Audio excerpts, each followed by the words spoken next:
Hello friends, आपका बहुत बहुत स्वागत करता हूं हमारी आज की न्यू टेक वीडियो में। फ्रेंड्स, आज की वीडियो में बात करने वाला हूं कि दोस्तों ग्राइड लाइन सेटिंग्स प्रॉब्लम आप कैसे सॉल्व कर सकते हो दोस्तों। यानी कि आपके फ़ोन में ये जो लाइंस आ गई आप इन्हें कैसे हटा सकते हो। तो चलिए हम वीडियो जो है स्टार्ट कर लेते हैं। सबसे पहले दोस्तों क्या करना है, आपको अपने फ़ोन की कैमरा वाले ऑप्शन में जाना है। कैमरा ऑप्शन में जाने के बाद आपको यहाँ पे दिख रहा होगा दोस्तों थ्री लाइन्स पे क्लिक करना है और यहाँ दिख रहा होगा ग्रिड लाइन्स। आपको सिंपली इस पर क्लिक कर देना है जिससे कि आपकी जो फ़ोन की ग्रिड लाइन्स है यहाँ पर वो हट जाती हैं।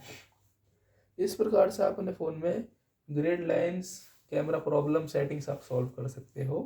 अगर आपको दोस्तों वीडियो यूज़फुल लगी हो तो वीडियो को लाइक कर दें और दोस्तों ऐसी टिप्स एंड ट्रिक्स वीडियो के लिए हमारे चैनल को सब्सक्राइब कर लें।